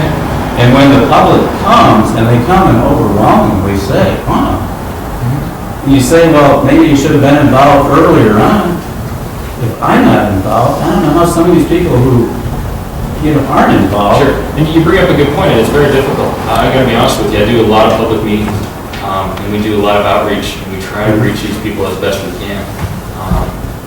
I got a phone call the other day, but one of the public meetings that we had for an access control study between Lowell and Missoula, we had several of the landowners along that corridor say, we never got noticed. And I get a call from one of the neighbors saying, well, I got mine in my mail. I don't know why they didn't get theirs. And it's probably the most difficult thing is making sure we make sure get in touch with everybody. But it's virtually impossible. I mean, the only way we can do it is get a school bus and drive down the road and start knocking on doors and say, come on in, and we're having a meeting tonight. And I understand where you're coming from, that you haven't been involved. And again, what I would say is that you send us your comments, and if we've missed something, we'll address it. And that's what we're shooting for. If we've missed something, let us know. That's ultimately the key. Are you kicking me out? I am. I've given you Mayor Engen's spot because I always need to interrupt good discussion when you have a smaller group like this. So I would, because of that, encourage you to contact either Shane or any other folks to continue to get the information that you're looking for and submit your comment forms like Shane reminded you. And if you are interested in kind of getting the updates of when TTAC and TTBCCB, contact Amber Blake at Office of Planning and Grants, and because she's been collecting surveys about the public participation plan and is keeping pretty good email distribution lists so that she can keep anybody on her email distribution list apprised of either when the meeting is or a summary of what happened, and they've been very helpful, I know, in keeping me up to speed on what those groups are doing. So I do apologize that I have to cut your conversation short, but we don't like to keep people here past 9 if we can help it. And so I'll have to apologize on behalf of Mayor Engen, because he was on the agenda and it appears that he won't be making it. But you have some elections for your neighborhood council for the Heart of Missoula for the leadership team. And so make sure you have Just closing, thanks for the comments. And real quick, if you still want to comment on the EA, you can get a hold of me. You can get my information. It's gone. We don't want to get hold of it, sorry. No, go ahead. Just go ahead and get a hold of me, and we can help you address any of your comments on any of these projects. And the comments are due June 2nd? June 2nd for the Arthur Avenue. And then did you? I'm done. So the leadership team for the Heart of Missoula is looking for some interested people to join the leadership team, and also need a community forum representative and a community forum alternate. And so what are all of these things? The community forum representative for your neighborhood would be one of 18 people that meets monthly to discuss at a community forum meeting to discuss community-wide issues or bringing up issues that are going on in your neighborhood so that the rest of the neighborhoods can keep up to date and perhaps even support some neighborhood activities that you're working on. And your leadership team, the primary function is for them to organize meetings like this, find out at least from that leadership team or people they know, what is interesting to the neighborhood, to the residents, to the businesses, so that it can bring in presentations and share information that way. Also, the leadership team serves a function to try to get the word out as what's happening for the neighborhood and really citywide. So you can do that through maintaining the neighborhood's individual website, and some neighborhoods put out newsletters that serve as notice for their meetings. And what kind of time commitment is really up to you. And really, the more people that you can have involved on this team, the more that you can divide up the responsibilities. And so if you have a community forum representative and an alternate that would be going to this monthly meeting, it's a 2-hour meeting once a month. But I know in some neighborhoods what they've done is they've elected a representative and an alternate that they know are going to make themselves available and attend so that the community forum can get a quorum. And they trade off. So really it's 5 or 6 meetings a year for the rep and then for the alternate, because they decided to do it that way. And the leadership team, some of the more active neighborhoods and leadership teams, the leadership team will meet monthly to kind of touch base. Anything happening? What have you heard? What do you want to find out? When should we have our next meeting? And it's really much more informal. A lot of them will meet at a restaurant over coffee and more for an hour. And those groups actually tend to function quite well as far as being in touch with what's happening with the city and having a sense of what the neighborhood wants to hear about and should be discussing and hearing about. So really, it's a conduit of information that you rely on the leadership team to do that. And then my job is then to provide the support and resources that I can. Any questions about that? Kind of the time commitment, the expectations, and also, since I'm looking at Matt, it's reminding me, part of Missoula Neighborhood Council, Westside Neighborhood Council, and Riverfront Neighborhood Council each get to appoint a representative to what's called the Extraordinary Events Committee. And that committee is comprised of, I think, about 6 other people and that have an interest or impacted in some way by events that happen at the ballpark. And so this committee looks at non-baseball events. And so part of Missoula will need to appoint a member from their neighborhood council for that committee as well. I see some excitement over here. And the requirement to serve is that you live within the part of Missoula Neighborhood Council boundaries or you have a business in that area. So since it's a small group, informality tends to be the way that part of Missoula works, which is great. Anyone interested? Because again, the more people that want to help, the less burden there really is on these 2 people with really wide eyes right now. They're just saying, please help me.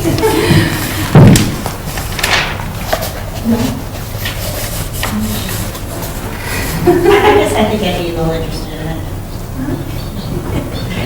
Not that I'm always rarely, obviously, wearing too many hats.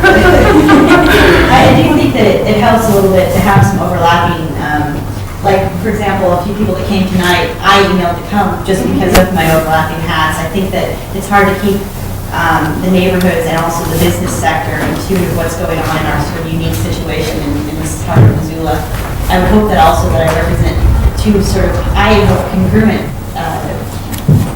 issues in downtown Missoula, in that I own a historic property, the oldest house in Missoula, and then I also have a vested interest in seeing the vitality of downtown Missoula because I have a business down there as well on an NDA network. So I hope that I can represent both of those interests on the council. But I'm usually not as psycho as I was tonight. I was just like fire. Usually I'm just having a glass of wine and pretty chill. Oh, is that a film?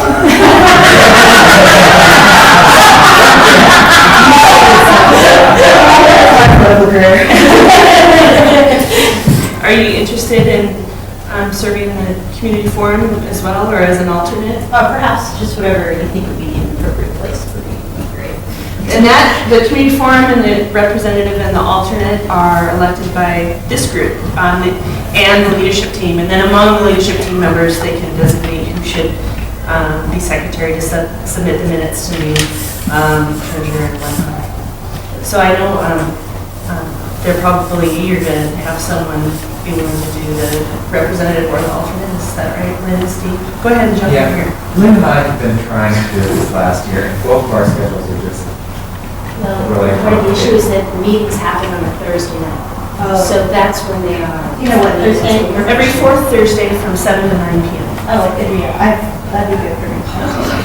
Very good. Anybody willing to kind of fill the other half of that, so that if it doesn't work for Sally, they can. It's kind of scaring me down. Are you interested at all? Sherry?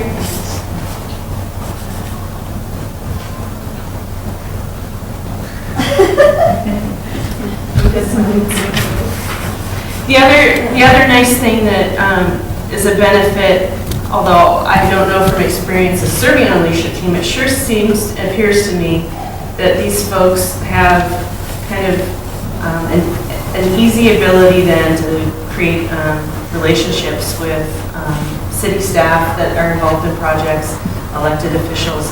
It's not to say that you can't do that as an individual, but there's kind of a built-in way to build those relationships. No? That tempt anyone? Hey. Fantastic. It's just Right, great. So, yeah. Okay, Hans, let me introduce Hans. Hans Christensen is the community forum representative for Southgate Triangle Neighborhood Council. And he's been helping Steve and Lynn and I and helping Heart of Missoula kind of call a meeting and get going together. Hans? I think as you look for the leadership team members and members of the neighborhood, you're going to run into a lot of people say, well, I'm so busy, I don't have time. I think you've probably heard that before. Those are the people you want. That's right. You need to talk to them and say, well, what are your priorities? This is a neighborhood project. We'd like to have anything about helping our neighborhood. But just because they say they don't have time, they never have time. So what are the priorities, and are they willing to give a little time? And like we told you, the more people you have, the less time each one of you has to put in. But you will find that there are a lot of different things that you can take part in. And if you have any political aspirations, you do get pretty well known around the city hall. Sometimes they don't like to see you around the city hall. It has been a really great way to meet a lot of different people, just from my coordinating end of it. So I imagine the same as serving in leadership teams. You get to know those folks pretty well and other members of the community. So did you still, I don't think your term has expired for the alternate. Is that, you still want to stay? Excellent. Okay. And then your name, I'm sorry, I forgot. Okay. So since it's informal, can I just have a show of hands instead of a motion for community forum representative for Ellie? Was that right? Ellie Hill, yeah. Ellie Hill. And Mr. Deuce for leadership team member? All those in favor? Okay. Anyone opposed to that? Okay. Thank you. And then I would be kind of trying to touch base with all of you to see when you wanted to do your first informal leadership team meeting, so I can give you more information on kind of the ins and outs of the bureaucratic procedure that I'll make you go through when you want to spend the money from the neighborhood and things like that. But do you have questions for me now? The signatures back to Oh, the petition. I can take those. And, no, I don't have those from here. I'm from Park Park Riverside, there are about 135 people. There are probably 100 that are, so I was thinking getting those. You can drop them off at the MDA or the office. And then I'm glad you asked Matt that, because again, even though I announced that there's that position, is anyone Can I interested? say something on that real quick? Just so everybody knows the history, City Council set up a series of rules that we have to abide by as far as operating the facility, which we're happy to abide by. And there are certain events that fall into a category that have to go to this extraordinary events committee. And we actually have one for July. It's going to be a 1,000-person concert. That's going to be a country band. And this needs to go to that committee. And here's the problem we've had. And I'm a member of this group, so it concerns me that we don't have representation because it was turned down when we did this. We haven't had any extraordinary events in 2 years. And so when we did this committee and we formed it, this council turned it down because this neighborhood, because they didn't have the time, nor did they feel like the ballpark was an impact on this area. And it's nothing, that's not that they were bad or it was a bad decision, it was just, it's too bad because they were lacking volunteerism. I think they wanted to do it, it's just they were too busy. So if we could get a representative, that would be great, because the Harvard Missoula has a voice. I promise, we haven't met in 2 years, so it's going to get more busy, and as the stadium gets finished, and we're very close to funding the rest, it's been something I work on constantly. Once we get funded, then it will be a lot more events, but they're really low impact events. It's like anything that's 500 or more has to go to this committee, and if you have a 3-day event, we have 2 that we're going to take to this committee right away. One's the Choral Festival is going to have an event, and then we have this other concert. So we are going to start getting a lot more active, and a lot of them are great events. And I do want to hear this area's concerns and stuff. So if we can get a representative, that would be great. Concern, I live at Park Court Riverside, and when things go on past 10 o'clock, it's like a bowl, and it really hits us hard. That's a independent living building for elderly people, and so when things go on past 9 or 10 o'clock and they're really loud and noisy, it's bad news. Yeah, well, we're not doing a lot of events there yet, and most of the events we're going to do are going to be community-based and aren't going to have noise impacts. And we'll have an occasional concert. I do believe, and I will say this, that this will be one of the better concert venues in Missoula. Well, we think so, but it's going to be low-impact concerts. We're not bringing Sammy Hagar or no, but I'm thinking time. Yeah, and as far as time, baseball does go past 10. We have turned down the volume on the speakers.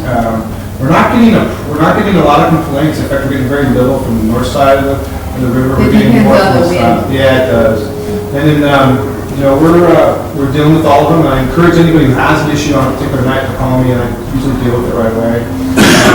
And then police also have a system, because there are security at the park, where they ask that you call if there's a problem. You call 911, and they call right, which seems kind of counterintuitive to all of us because we think 911 we don't want to bother them. Then they call the ballpark, and then I get the information immediately, and we can work on the problem if there is one. So the committee, how often does it meet? Well, ideally, I think once the stadium gets going, and we get more uses out of it because it gets finished, we don't have all the facilities, so we're being real careful what we do there. We don't want to do something that's a disaster in terms of impact. We just make it so we can't do anything in the future. So we're making sure we get all the facilities right and stuff. But once we get going, I think eventually down the road it's going to be a monthly thing, from like March until August, and then I think it's going to be, maybe once in the off season, if at all. Because, we really only need to approve events as they come to us, and when we start getting real active in rentals, one of the things is we have to rent it, because it's a nonprofit that built it, and has promised the city that they're going to maintain it. Well, the way they maintain it is by renting the facility and generating revenue. A lot of them are no impact events, but there are going to be some that involve, according to the rules that council set, are impact events, which might be more than 500 people, or whatever the case may be, length of time of the event, that kind of thing. So, I hope that answers the question. So you're certainly welcome now to say that you're interested. If you want to think about it, contact any of your leadership team members that are new and old now, or myself, because I imagine Matt will be getting in touch with me, it sounds like pretty soon, and coordinating with the other neighborhood council members that are on the committee.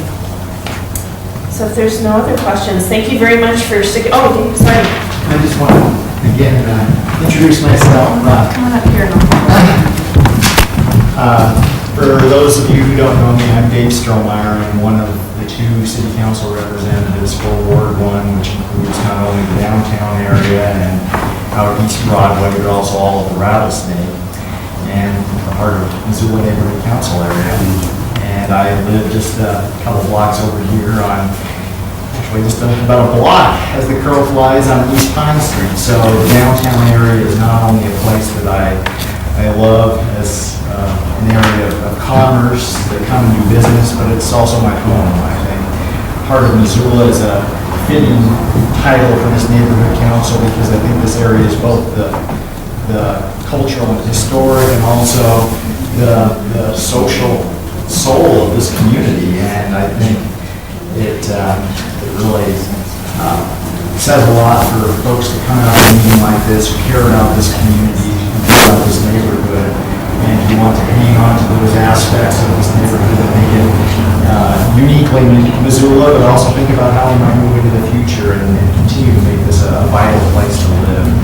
I continually like to remind folks, especially folks who may not live in the downtown area, that this is a place where people actually live. And we walk the streets, we do our business and shopping when at all possible in this downtown area, and we have unique concerns. So it's great to see this neighborhood council get up and going again. I know it's struggled over the past few years, but I'd encourage you to speak to me or other folks on council and city government. I sincerely want to see the city council system or the neighborhood council system work, and I'd like to support that to the extent that I can.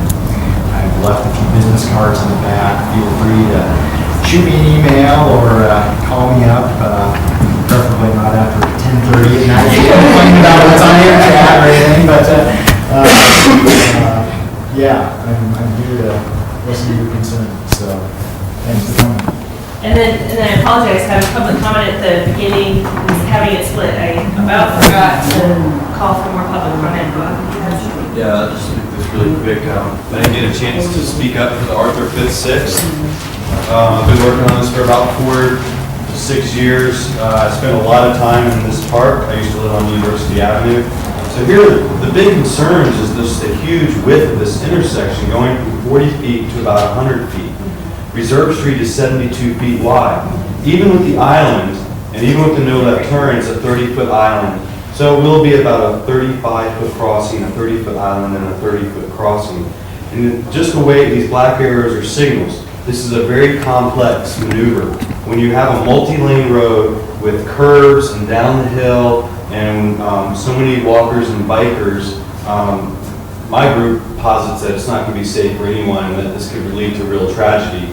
And the irony is when the tragedy happens, it's the same thing. Don't have the, take the outer direction travel, bring it over here, use the 2 existing lanes, same concept as Broadway, and I know some folks are not happy with that, but it's the intersections that cause congestion. It's not the number of lanes. If you keep a slow, smooth flow at the intersections, everything moves, albeit a little slower.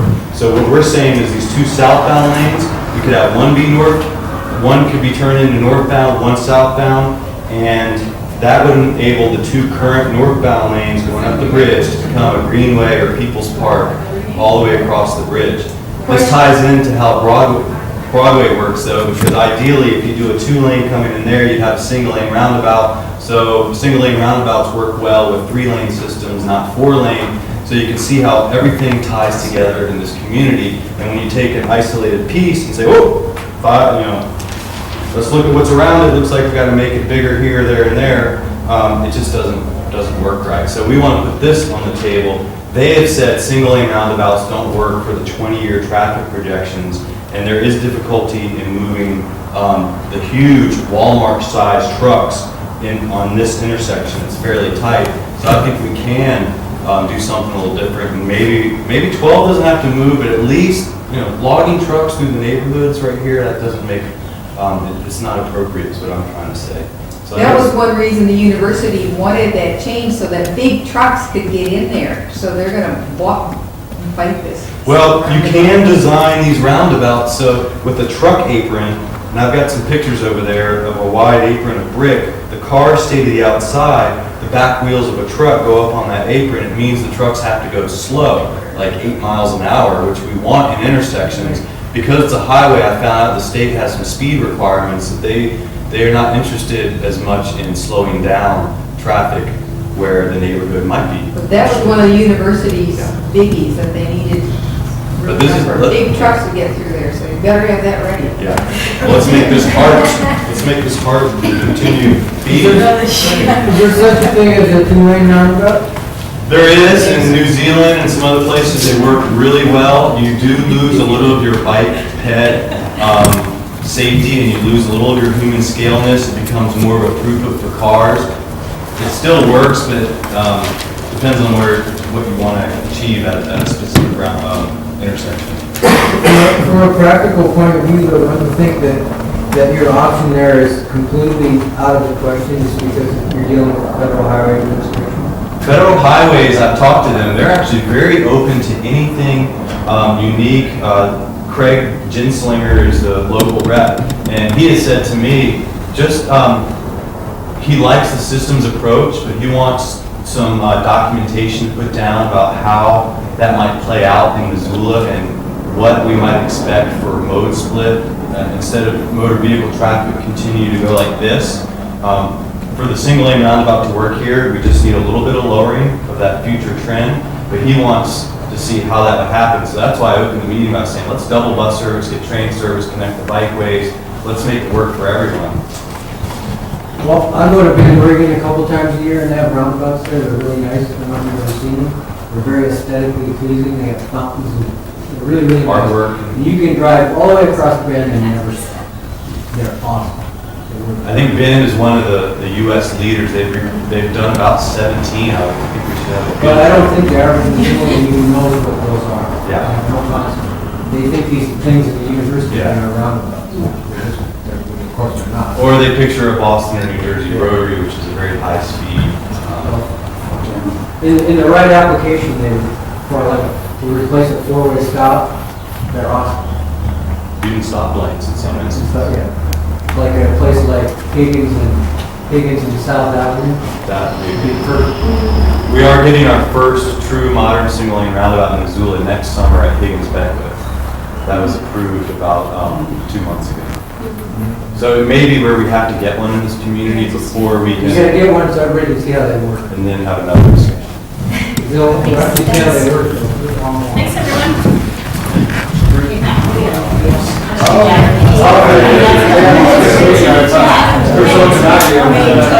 I really don't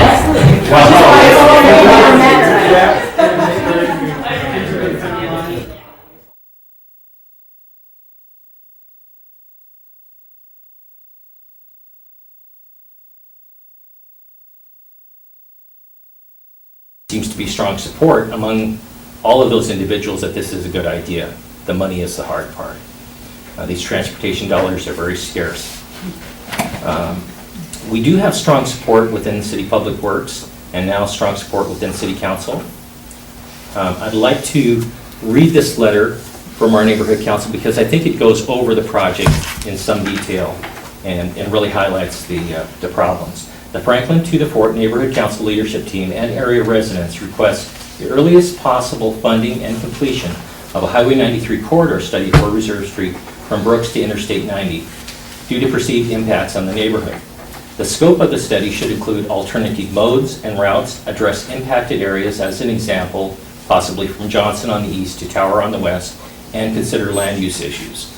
The current funded rural corridor study, Florence to Missoula, and the unfunded urban corridor study, Reserve Street, have multiple overlapping problems, needs, and possible solutions. These two disconnected studies with only the rural study funded do not address where that traffic to and from the Bitterroot goes into the Missoula urban area, especially with regards to modes, routes, bike pedestrian problems, and other issues. Also, Ravalli County is one of the fastest growing counties in Montana, one of Montana's fastest growing counties. High rates of business development, infill housing, and associated traffic congestion is occurring in the Reserve Street area. Reserve Street has become a major transportation barrier in the center of the Missoula Valley, especially for students, other pedestrians, and bicyclists. Reserve Street may be the busiest section of the busiest highway in the state. Sections of Reserve Street already exceed or are at the highway's capacity, which is 40,000 vehicle trips a day. Traffic counts are higher than 40,000 average daily traffic counts on both sides of the Clark Fork River. Traffic congestion, air inversions, and air inversions in the Missoula Valley are major air quality and public health concerns. Reserve Street has 5 of the more dangerous intersections in the state, and that is again from the 2004 Urban Transportation Plan. And by the way, those 5 dangerous intersections, 4 of those are in our neighborhood council area. They are specifically Mullinan Reserve, Third Reserve, Mountain Reserve, Southern Reserve, and Brooks and Reserve. Highway 93 is also a hazardous materials route. And just to add, we hear about occasionally very serious accidents out there. That's one of my big fears is, when are we going to get that kind of a bad accident out there? Waiting 10 to 15 years to do this urban corridor study is unsafe, inefficient, and unacceptable. We ask other neighborhood councils, the community forum, the mayor, city council, county commissioners, Transportation Technical Advisory Committee, and the Transportation Policy Coordinating Committee, and area, state, and federal legislators to work with the Montana State Department of Transportation to fund and expedite this matter.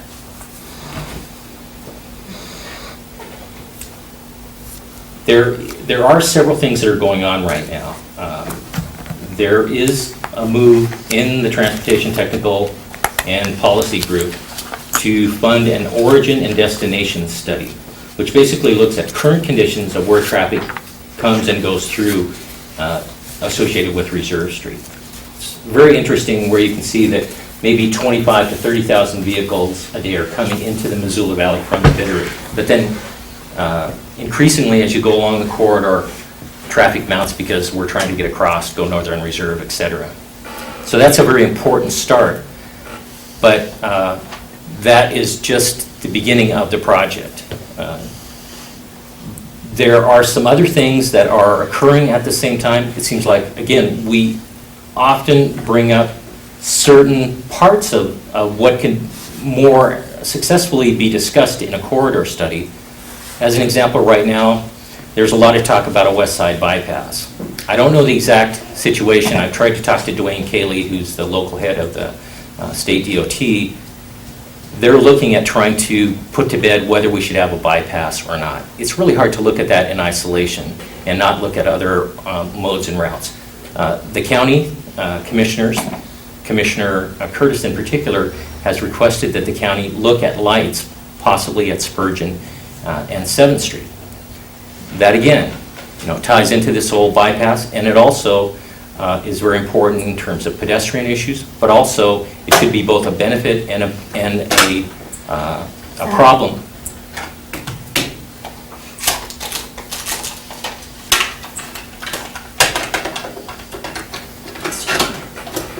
It could be both a benefit and a problem for our neighborhood council, whether that's going to drive more traffic off Reserve through our neighborhood. I believe that Reserve Street is the #1 unmet infrastructure challenge in the valley. There is a substantial cost with this corridor study.